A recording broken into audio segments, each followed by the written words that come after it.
Purihin ng Diyos, purihin ng ating Panginoon. Totoo ba na ang ina ang siyang ilaw ng tahanan? Sa Ebanghelyo ngayon makikita natin na sinabi ni Jesus na tayo ay dapat parang isang ilaw, na dapat hindi itinatago, kundi nilalagay sa patungan para magkaroon ng liwanag ang kapaligiran.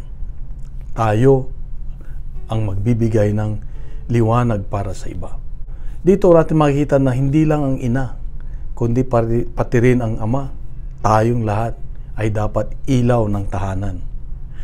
Ang ina kasi, sinabing ilaw ng tahanan kasi siya yung tagapagturo, siya yung mapag-aruga, siya yung gumagabay sa pamilya. Kaya ilaw. Pero dapat sa panahon ngayon tayo rin ay ginagawa natin yon bilang isang ama o bilang mga anak.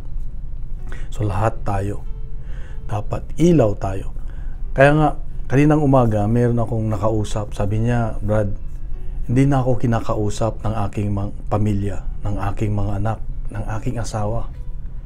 Dahil sa nagawa kong kasalanan nung nakaraan. Hanggang ngayon, hindi pa rin nila ako napapatawad. So damang-dama ko yung kanyang paghihirap, yung kanyang kalungkutan. Dahil hindi pa rin siya tinatanggap ng pamilya at iniiwasan. Ayaw nilang magpakita sa kanya. Kaya tinanong ko si Lord, sabi ko, anong sasabihin ko, Lord? Sabi ko sa kanya, ang dapat gawin mo lang ay mag-focus ka sa Diyos. Kung hindi man sila nagre-respond ngayon, mag-focus ka kay Lord. Susunod na yan, maaayusan ng Diyos. Kasi ang una mong aalagaan ay yung relasyon mo sa Diyos.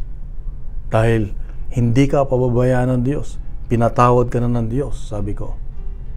Kaya merong siyang kaliwanagan na natanggap sa akin galing sa Diyos.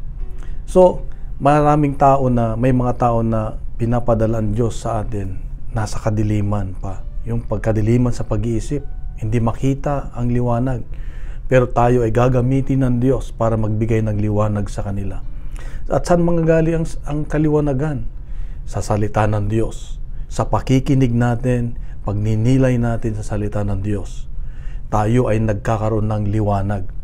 So the more na tayo ay nagninilay sa salita ng Diyos at tinatanggap natin, inilagay natin sa ating puso, mas lalo tayong nagniningning.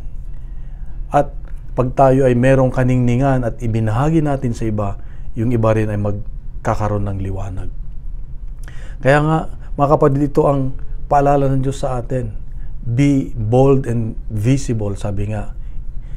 Dapat kung ano natanggap natin, ibahagi natin, ipakita natin yung kabutihan ng Diyos, yung katotohanan na natanggap natin, yung pagmamahal na natanggap natin at yung biyaya na natanggap natin. Yun ang mga ibinabahagi natin sa iba para magkaroon ng kaliwanagan yung iba. Sa pamamagitan nito, makikita nila ang Diyos sa buhay natin at sila rin ay mararamdaman nila ang presensya ng Diyos sa buhay nila. Kapatid, ito ang paalala ng Diyos sa akin ngayon na maging ilaw tayo para sa iba. At makukuha natin ang liwanag na yan sa salita ng Diyos na nagmumula sa ating Panginoon. Sa mapagpalang araw sa iyo at sa iyong mga mahal sa buhay. God bless. God is good.